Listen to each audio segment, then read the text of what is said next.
같이 알아보도록 하겠습니다. 자, 일단 아까 간단히 설명드린 것처럼 과거 CMDD에서는 별도의 기술 문서에 관련된 항목이라든가 뭐 가이드라든가 이런 부분들은 있지는 않았었어요. 그래서 어떻게 보면은 제가 C 같은 경우는 이제 자가적합이라고 하는 DUC 기반이라고 그랬죠. 그래서 이 DUC를 하는 게 이제 위험 등급에 따라서 자가적합한 게 올바르게 했는지 아닌지를 이제 인증기관을 통해 갖고 이제 평가를 받는데, 자, 이 자가적합을 할 때 이제 뭐 CMDD 같은 경우는 뭐 위험 등급뿐만 아니라 이제 기술 문서에 대한 형태라든가 내용도 역시 마찬가지로 이제 신청하는 C 인증을 신청하는 신청자가 자율 양식에 맞춰 갖고 작성을 했다라고 하면은 이제 CMDR에서는 이 테크니컬 다큐멘터라고 하는 다큐멘테이션이라고 하는 항목이 이제 안엑스 2에 어떠한 항목들로 최소한 있어야 된다라고 하는 내용들로 구성되어 있습니다. 그 내용이 뭐 굉장히 복잡하지는 않을 테고요. CMDD 때 이제 올바르게 이제 TCF를 구성하고 있었던 그런 회사라고 하면은 CMDR의 테크니컬 다큐멘테이션에서 요구하고 있는 그런 항목들이 뭐 새롭거나 아니면은 뭐 어렵거나 그러지는 않을 것 같다라는 생각은 좀 듭니다. 자, 여기서 조금 추가적으로 설명을 드리면 아까 우리 C에서 등급에 대한 부분을 얘기를 했었죠. 등급 결정을 하는데, 자, 클래스 1, 그 다음에 클래스 2A, 2B 또는 클래스 3 이렇게 위험이 높은 순으로 이렇게 등급이 올라가는데, 클래스 1은 또 정확히 얘기하면 클래스 1R과 클래스 1M, 클래스 1S로 또 구분이 돼요. 자, 일반적인 클래스 1 같은 경우는 그냥 자가적합 선언만으로 C마크 부착이 가능하고요. 클래스 1이라 할지라도 클래스 1R, 1M, 1S 또는 클래스 2A, 2B, 클래스 3 같은 경우는 이 자가적합 선언한 거를 이제 MB 기관으로부터 올바르게 자가적합을 했는지에 대한 그 정당성을 검토받고 인증서를 발급받음으로써 C 마크를 부착할 수 있는 이제 COC 기반으로 C 마크를 합니다.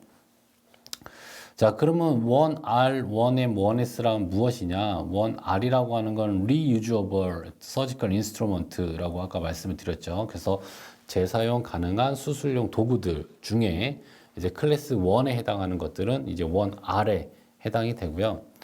그래서 주요 사항은 이제 리프로세싱에 해당이 될 것 같아요. 그래서 재사용함에 있어 갖고 그 재처리를 어떻게 해야 되는지 그 사항이 올바르게 밸리데이션이 됐는지에 대한 부분이 아마 주요 심사 사항이 될 것 같고, 1M 같은 경우는 이제 측정 기능이 있는 클래스 1 제품이 이제 클래스 1M에 해당됩니다. 그래서 측정 기능이 있다라고 하는 거는 측정 결과에 관련된 정확성이라든가 정밀성, 그 다음에 반복 재현성 뭐 이런 것들에 해당하는 부분이 주요 심사 포인트가 될 것 같고, 이제 1S라고 하는 거는 스테리라이제이션에서 멸균이에요. 그래서 클래스 1 제품 중에 멸균 제품들은 이제 1S로 구분을 합니다. 그래서 1S 같은 경우는 멸균 밸리데이션, 그 다음에 포장에 대한 밸리데이션, 쉘프 라이프에 대한 부분이 아마 주요 심사 사항이 될 것 같아요. 자, 여기 COC 기반으로 MB 기관으로 평가를 받는 제품들은 일단 테크니컬 다큐멘테이션에 대한 검토를 받습니다. 두 번째로는 QMS에 대한 품질 시스템 검토를 받아요. 이 테크니컬 다큐멘테이션은 뭐 당연히 보유하고 있어야겠죠. 그리고 1R, 1M, 1S 같은 경우는 그 각각에 관련된 파트만 이제 QMS에 포함을 시키는데, 일반적으로는 전체 풀 퀄리티 어슈어런스로 평가를 받습니다. 자, 그러면 클래스 1 같은 경우는 자가적합 선언만으로 C 마크를 부착을 하는데, 그러면 얘는 뭐 GSPR이라고 하는 우리가 좀 전 강의에서 살펴봤던 GSPR 안엑스 1에 있었죠. 에 대한 사항만 만족하고 있다라고 자가적합 선언만 하면 되느냐? 그렇지 않고요. 이 사항이 이제 테크니컬 다큐멘테이션 안으로 마련하고 있어야 돼요. 그래서 클래스 1도 역시 마찬가지로 테크니컬 다큐멘테이션은 보유하고 있어야 되고요. 품질 시스템도 운영을 하고 있어야 됩니다. 다만 이제 심사 대상이 아니다라는 거지 테크니컬 다큐멘테이션이 없어도 된다던가 아니면 QMS를 운영하지 않고 있어도 된다라고 하는 얘기는 아닙니다. 그렇기 때문에 이 테크니컬 안엑스 2에 나와 있는 테크니컬 다큐멘테이션에 대한 항목은 클래스와 상관없이 모든 등급의 의료기기들은 다 이러한 테크니컬 다큐멘테이션을 보유하고 있어야 된다라고 보시면 될 것 같아요.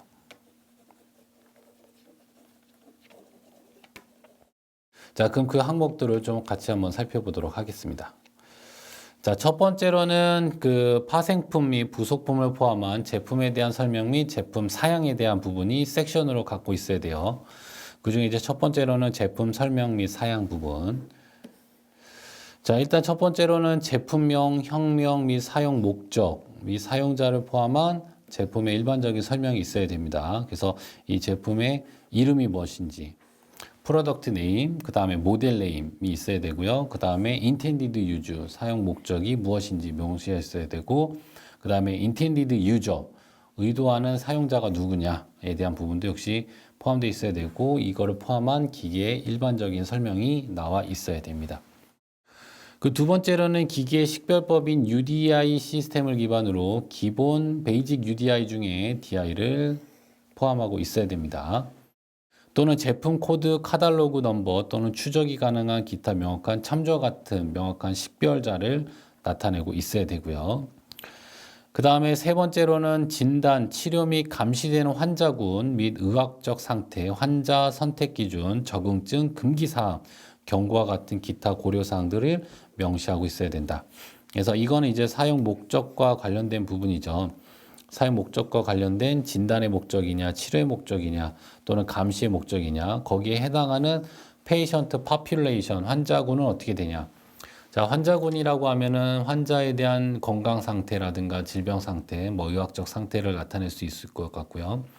그 다음에 환자에 대한 연령, 얘가 뭐 전 연령대에 다 사용할 수 있는 거냐, 아니면 뭐 유아만 사용되는 거냐, 소아만 사용되는 거냐, 성인이 사용되는 거냐, 또는 이제 성별, 뭐 남성이냐 여성이냐, 또는 뭐 특정 의료기기 같은 경우는 뭐 피부색에 따라서도 또 구분을 지을 수 있겠죠. 자, 그러한 이제 환자에 대한 파퓰레이션에 대한 부분들이 나와 있어야 되고, 그 다음에 이제 적응증이라고 하는 건 클리니컬 어플리케이션이에요. 그래서 전체적으로 이제 사용 목적을 기반으로 해갖고 특정 뭐 인체 내 조직이라든가 인체 내 어떤 뭐 부위라든가 아니면 특정 질병이라든가 이런 특정 사항이 있다라고 하면 거기에 해당하는 부분. 그 다음에 이제 금기 사항이라고 하면 컨트라 인디케이션입니다. 그래서 이 제품의 목적으로 하지 않는 그 제외하고 있는 부분, 금기하고 있는 사항들. 그 다음에 경고, 기타 사항들이 제품 설명에 나와 있어야 됩니다. 자, 필요한 경우 과학적으로 입증된 의료기기의 작동 원리, 그 다음에 작동 방식에 대한 설명이 있어야 되고, 이거에 대한 뭐 이론적인 근거를 바탕으로 나와 있어야 돼요. 얘가 과학적으로 어떠한 원리에 의해 갖고 과학적 원리에 의해서 사용 목적이 구현되는지에 대한 그 과학 원리에 대한 부분, 여기에 추가적으로 이제 그 과학 원리가 얼마나 이제 오래됐느냐에 대한 부분도 좀 추가 설명이 들어가면 좋을 것 같습니다. 그래서 오래 전부터 이제 이러한 원리가 개발이 되고 발명이 됐죠. 발명이 되고 이게 제품으로서 적용이 돼서 이러한 제품들이 많이 나와 있다. 뭐 작동 원리에 대한 부분이 지금 현재로서의 어떤 이슈가 없다라고 하는 거를 바탕으로 설명해 주시는 게 가장 좋을 것 같다라는 생각이 들고요.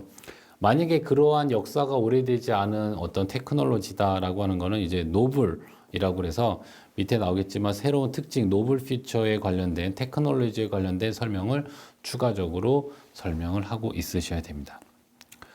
그 다음에 제품이 이제 과학적인 이러한 작동 원리라든가 이런 것들은 임상학적인 성능적으로 어떻게 또 이게 이어질 수 있는지에 대한 이론적 근거도 역시 마찬가지로 같이 설명해 주시면 좋을 것 같고요. 그 다음에 제품에 관련된 위험 등급, 클래스 1, 2, 2B, 3 중에 어떤 쪽에 해당이 되는지에 대한 규칙, 적용한 규칙과 그 정당성에 대한 부분을 명시하고 있어야 됩니다. 그 다음에 이 제품에 관련된 구성이에요. 그래서 제품이 단일 제품으로 사용된다라고 하면은 뭐 별도의 뭐 부속품이나 구성에 관련된 뭐 부속품이라든가 뭐 이런 조합돼서 사용되는 기기 이런 거에 대한 설명은 필요 없겠지만 어느 하나의 메디컬 디바이스가 여기에 부착이 되는 부속품들, 액세서리들이 있고요. 또는 이 의료기기가 다른 기기와 연결돼서 사용되거나 뭐 의료기기가 아니래도 일반적인 뭐 기기에 대한 부분, 장비, 디바이스랑 연결돼서 사용된다라고 하면은 이 전체적인 구성에 있어서 조합되는 기기들은 무엇이 있고 이 장비에 부착되는 그런 부속품들, 액세서리들은 어떤 게 있는지에 대한 설명이 들어가 있어야 됩니다. 자, 시판하기 위한 제품의 다양한 구성 및 변형에 대한 설명 및 전체 목록. 역시 좀 전에 살펴본 것처럼 설명드린 것처럼 전체적인 구성이 어떻게 되고 이 구성에 있어서 얘가 다른 연결 조합으로 사용되는 게 범용 기기인지 아니면 특정 기기인지에 대한 부분도 명시를 해줘야 돼요. 그래서 범용 기기 같은 경우는 보통 이제 사양을 표시를 해주고요. 특정 기기 같은 경우는 그 특정 기기에 대한 제조사명, 모델명 같이 기술을 해 주셔야 됩니다. 그리고 만약에 여기에 이제 다른 거를 연결을 했을 때, 다른 뭐 어떤 조합 기기들을 연결을 했을 때 어떤 거 사항이 되는지에 대한 부분도 역시 명시를 해줘야 됩니다. 자, 그 다음에 이제 주요 기능 요소에 대한 일반적인 설명이 있어야겠어요. 그래서 예를 들어서 소프트웨어를 포함한 해당 부분 또는 구성 요소, 형식, 구성, 기능 및 정성적, 정량적 구성. 그래서 아까 우리가 구성을 살펴봤으면 자, 이 기기에 대한 기능들이 무엇이 있고 이 부속품, 액세서리가 어떤 기능을 갖고 있으며 여기에 연결되는 다른 조합에 대한 관련된 기능들에 해당하는 기기들이 어떤 기능들을 수행을 하는지 지금 우리가 C마킹 부착하려고 하는 장비와 어떠한 기능을 연결을 함으로써 구현될 수 있는지에 대한 설명들이 나와 있어야 됩니다. 자, 이런 것들은 그림 및 표를 통해 갖고 이해할 수 있도록 충분한 설명을 포함하고 있어야 되며 주요 부품 구성 요소가 명확하게 표시된 그림을 포함하고 있어야 됩니다. 그래서 일반적으로는 이런 전체 시스템 구성도뿐만 아니라 어떠한 뭐 다이어그램이라든가 뭐 이런 것들을 통해 갖고도 표시를 할 수가 있습니다. 그리고 이제 제품에 대한 내부 구성을 나타내 줘야 되는 부분들이 있어요. 그 내부 구성이라고 하는 거는 이제 아까는 전체 시스템 구성이고 내부 구성은 의료 전자기기 같은 경우는 이제 절연도 같은 경우. 그래서 메디칼 디바이스가 있다라고 하면은 여기에 이제 연결되는 이제 220V 뭐에 대한 60Hz 연결되는 부분이 있으면 이 사항이 이 안에 이제 SMPS라고 하는 분류를 해주는 게 있겠죠. AC, DC로 연결돼 주는 게 있고 이게 MCU가 있고 뭐 연결되는 뭐 기타 다른 뭐 부속품들이 안에 있겠죠. 여기에 대한 절연이 어떻게 되는지, 그 다음에 이제 환자가 연결되는 어플라이드 파트가 있다라고 하면은 여기에 대한 절연은 또 어떻게 되는지에 대한 그 절연도에 대한 부분도 역시 내부 구성도로서 나타내고 있으셔야 됩니다.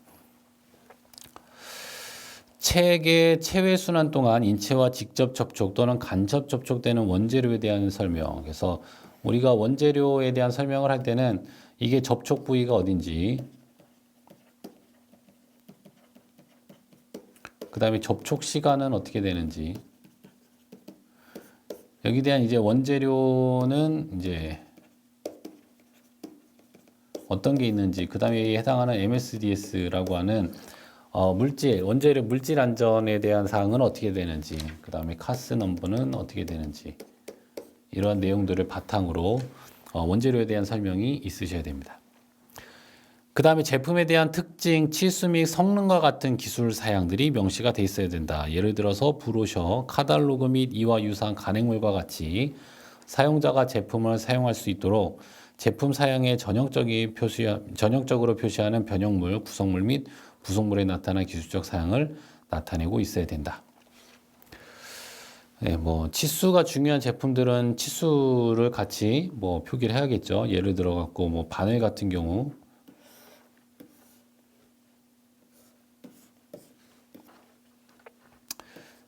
이 바늘에 대한 게이지라든가 뭐 게이지가 몇 이상이다, 이게 두께를 지름을 나타내는 거기 때문에 게이지라든가 또는 여기에 대한 길이라든가 이런 부분들이 역시 이제 제품의 안전과 성능에 관련된 부합되는 부분이기 때문에 어떤 치수가 중요한 의료기기 같은 경우는 그 치수에 대한 뭐 다이어그램의 부분이 필요합니다.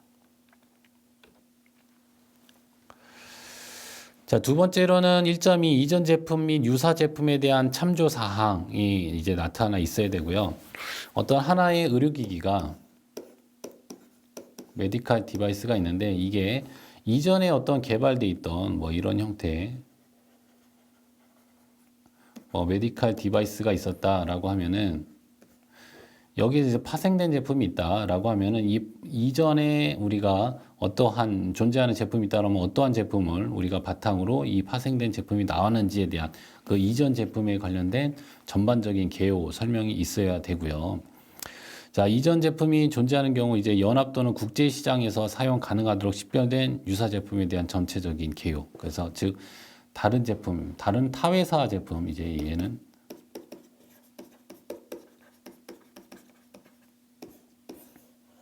동일한 뭐 형태의 동등 제품이죠. 뭐 여기에 대한 타회사 제품이 있었다. 이 제품을 기반으로 이게 뭐 개발이 됐다라고 하면은 거기에 대한 정보 뭐 이런 것들이 명시가 돼 있어야 됩니다. 자, 두 번째로는 이제 information to be supplied by the manufacturer라고 그래서 이제 제조자에 의해서 제공되어지는 정보들에 대한 부분이고요. 자, 정보라고 하면은 라벨링이라든가 또는 이제 사용 설명서 뭐 이런 것들이 해당이 되겠죠. 단위 제품에 대한 포장, 판매 포장, 특정 관리 조건의 경우 운송 포장, 제품이 판매된 회원국에서 허용하는 언어로 제품 라벨 및 포장 라벨이 있어야 된다. 자, 회원국에서 허용하는 언어. 자, 이게 중요할 것 같은데요. 이제 제품이 판매된 회원국에 사용되는 언어를 사용하는 사용자 매뉴얼. 자, 라벨과 사용자 매뉴얼이 필요한데 이제 기술 문서에 첨부하고 있어야 되는데 자, 그럼 어떤 언어를 써야 되느냐 하면 첫 번째로는 이제 영어로는 기본으로 돼 있어야겠죠. 그래서 영어를 사용하는 국가가 유럽 내에 있으니까는 이제 영어로 돼 있는 이제 뭐 라벨이라든가 사용자 매뉴얼 포함하고 있어야 되고 기본적으로 테크니컬 다큐멘테이션은 또 영어로 작성을 합니다. 왜냐하면 이제 심사관이 그 해당 내용을 이해할 수 있는 언어로 작성돼 있어야 된다라고 하는데 그렇다고 해서 뭐 MB가 뭐 이탈리아에 있다고 이탈리아어로 쓰고 물론 써도 되지만 우리가 이제 테크니컬 다큐멘테이션을 만들 때는 꼭 뭐 유럽 뭐 C만을 위한 거가 아니라 뭐 기타 다른 국가의 제출 용도로도 사용을 합니다. 그런 경우 이제 공통 언어로서 이제 영어로 제출된 영어로 작성되어 있는 테크니컬 다큐멘테이션 제출을 요청받기 때문에 시위도 진행할 땐 기본 테크니컬 다큐멘테이션은 영어로 작성을 해요. 그리고 심사관들은 영어를 다 읽을 수 압니다. 그렇기 때문에 크게 문제가 되지는 않는데 이 안에 들어가 있는 테크니컬 다큐멘테이션에 포함되어 있는 이제 라벨이라든가 매뉴얼에 대한 부분은 이제 영어가 기반으로 돼 있어야 되고 이건 좀 MB마다 조금 다를 것 같아요. MB마다 내가 판매하려고 하는 유럽 내 국가에 대한 국가를 지정을 하고 그 해당 국가 언어로 돼 있는 라벨 매뉴얼을 모두 그 해당 테크니컬 다큐멘테이션에다 첨부해라 라고 하는 MB들이 있어요. 뭐 CMDR 심사가 지금 많이 진행이 되지 않아서 앞으로 MB들이 어떻게 바뀔지 모르겠는데 CMDD 심사 때는 이렇게 요구하는 데는 딱 한 군데 있었고요. 나머지는 다 영어 라벨로 하고 어떻게 했었냐면 영어로 돼 있는 여기다 플러스 이제 번역에 관련된 절차서를 테크니컬 다큐멘테이션 안에다가 첨부를 했습니다. 자, 번역에 관련된 절차서라고 하는 거는 이제 품질 절차서예요. 그래서 실질적으로 뭐 영어로 돼 있는 거를 뭐 프랑스라든가 뭐 네덜란드라든가 독일이라든가 뭐 이탈리아라든가 이 해당 국가에다가 판매를 할 때는 그 해당 국가의 언어로 써야 되잖아요. 그러면 번역을 해야 될 거 아니에요. 그 번역을 할 때 어떻게 할 것이냐. 보통 1차 번역, 2차 번역으로 나눕니다. 1차 번역은 뭐 원어민이 해도 되고요. 아니면은 뭐 영어에 뭐 해당 언어에 대해서 뭐 능통한 사람이 해도 됩니다. 자, 여기에 대한 이제 검수를 받죠. 1차 검수, 2차 검수가 있어요. 자, 2차 검수는 반드시 이제 원어민이 수행을 해야 되는, 그리고 가급적이면 원어민 중에서도 이 해당 기기를 사용하는 데 있어서 의도하는 사용자를 통해서 이제 2차 검수를 받겠다. 뭐 이런 식으로 번역에 대한 부분과 이제 검수에 대한 부분 구분을 해서 번역 절차서를 만듭니다. 그래서 이런 번역에 관련된 절차서를 영어로 대표 라벨과 매뉴얼 넣고 번역 절차서를 넣으면서 이제 과거 이제 회원국에서 사용하는 언어로 되어 있는 라벨과 매뉴얼에 관련된 사항을 이제 평가를 받았죠. 테크니컬 다큐멘테이션을 통해 갖고. 근데 이제 MDR이 되면서 CMDR에서 이제 테크니컬 다큐멘테이션에 해당하는 부분으로 이제 회원국에 사용하는 언어로 된 이제 포장 라벨 사용자 매뉴얼이 있어야 된다라고 돼 있기 때문에 아마 MB 기관에서 이렇게 국가를 판매하려고 하는 국가를 지정하고 해당 국가에 대한 언어를 사용해라라고 한 라벨과 언어를 매뉴얼을 이제 포함해라라고 하는 사항이 아마 주가 되지 않을까라고 하는 생각이 좀 듭니다. 자, 세 번째로는 이제 설계 및 제조에 관련된 이제 정보가 있어야 돼요. 그래서 제품에 적용되는 설계 단계는 우리가 FDA 때 조금 살펴봤죠. 그래서 설계 개발 계획, 설계 개발 입력, 실행, 설계 개발 출력, 검증, 유효성 확인, 그 다음에 각 단계별로 검토, 그 다음에 설계 이관, 뭐 이렇게.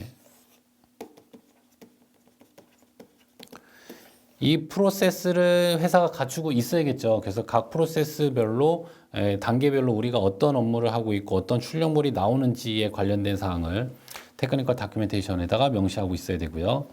그 다음에 이제 생산에 관련된 제조 공정 및 유효성 확인, 보조 진속적인 모니터링 및 최종 검사를 포함한 모든 정보 및 사양 자료들을 포함하고 있어야 된다. 그래서 생산에 관련된 공정, 뭐 1, 뭐 공정 2,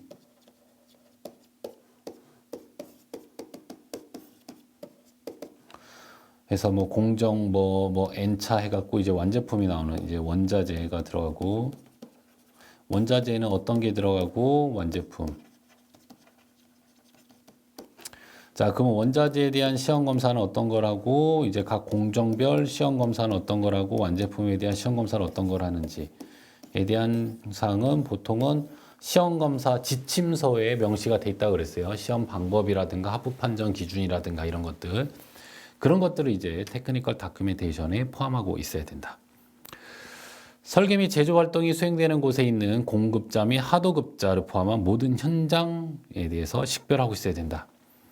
그래서 이 공정이 만약에 외주 공정으로 이루어진다라고 하면 외주 공정 업체에 대한 정보, 여기에 대한 자격 사항들, 그 다음에 특히 뭐 멸균 공정이라든가 이런 것들에 대한 부분, 그 다음에 이제 원자재에 대한 공급처들 이런 것들이 다 테크니컬 다큐멘테이션 안에 들어가 있어야 된다. 그 다음에 이제 네 번째로는 뭐 안엑스 1 CMDR에 원에 나와 있는 일반 안전 및 성능 요구 사항에 대한 체크리스트를 포함하고 있어야 돼요. 그래서 이 체크리스트는 보통 어떻게 작성을 하냐면 첫 번째로는 이제 CMDR에 대한 체크 넘버가 들어가고 그 다음에 GSPR에 요구 사항을 쭉 기술을 하죠. 몇 절에 몇 한지. 그 다음에 적용 유무. 적용 유무는 뭐 yes, no로 하셔도 되고요. 아니면은 뭐 A, NA로 하셔도 됩니다. applicable, non-applicable. 자, 적용이 됐다라고 하면은 이 적용이 되는 요구 사항에 관련된 이제 적용한 규격. 그 다음에 관련 레포트. 이렇게 체크리스트를 만들고 최근에는 여기에 한 칸을 하나 더 만들기를 요구해요. 어떤 걸 만드냐면 적용이 되지 않는다라고 하면 적용이 되지 않는 사유에 대한 부분을 명시하도록 하고 있습니다. 자, 이런 부분들이 이제 GSPR 체크리스트에 들어가 있어야 되는 항목들. 자, 그 다음에 이제 베네핏 리스크 아날리시스와 리스크 매니지먼트. 여기는 이제 EN ISO 14971에 따른 이제 위험 관리 계획서, 위험 관리 보고서를 나타내고 있어야 되고요. 보고서 안에는 위험, 이득 분석 결과를 포함하고 있어야겠죠. 이한 IC 14971 내용 안에 보면은 그 위험 관리 프로세스 안에 위험 이득 분석하는 섹션이 있습니다. 거기 따라서 이 두 가지 문서를 첨부하고 있어야 됩니다. 그다음 이제 제품에 대한 검증과 유효성 확인 섹션이 있고요. 자, 첫 번째로는 이제 전임상 및 임상 자료에 대한 부분이 있어요. 그래서 공학 실험실 또는 모의 사용 동물 실험과 같은 실험 결과, 시험에 대한 결과가 있어야 되고요. 그리고 의료기기의 전임상 안전성 및 사양 및 적합성과 관련된 유사 제품이나 그 사용 목적을 고려한 의료기기에 대한 문헌 평가가 있어야 된다. 임상 평가가 있어야 된다라고 보시면 될 것 같고, 자, 시험 설계, 시험 또는 연구에 대한 프로토콜, 데이터 분석 방법, 특히 시험 데이터에 대한 요약, 시험 결론에 대한 세부 정보를 나타내고 있어야 됩니다. 예를 들어서 환자 또는 사용자에게 직간접적으로 접촉하는 모든 재료에 대해 있다면 재료를 식별하고 이에 대한 생체 적합성, ISO 10993 시험 레포트가 있어야 되고요. 그 다음에 물리적, 화학적, 미생물학적 특성을 나타낼 수 있는 시험이 있어야 되고, 정기적 안전성, 전자파 적합성에는 EN을 붙일게요. EN 60601. 그 다음에 소프트웨어 검증 및 유효성 EN 62304. 유효기간에 포함한 안전성, 쉘프라이프, 성능 및 기타 안전성. 그 다음에 여기다 추가적으로 이제 사용 적합성에 관련된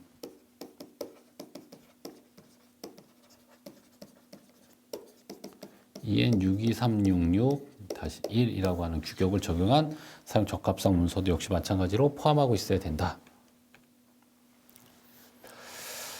자, 그 다음에 이제 임상 평가를 하기 위한 보고서에 대한 임상 평가 계획서 이런 게 있는데, 보통은 저희가 이제 나타낼 때 아까 임상 평가에 대한 단계는 우리가 살펴봤죠. 그래서 과학 문헌,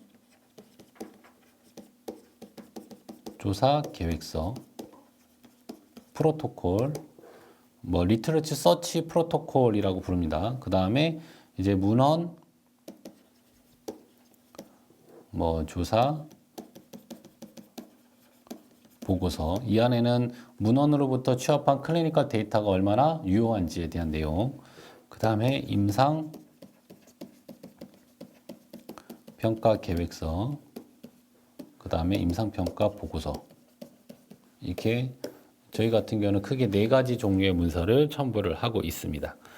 여기다가 이제 추가적으로 이 보고서에 넣는 경우, 안엑스로 넣는 경우도 있고요. 별도로 넣는 경우도 있고, PMS나 PMCF 플랫을 포함하는 경우도 있습니다.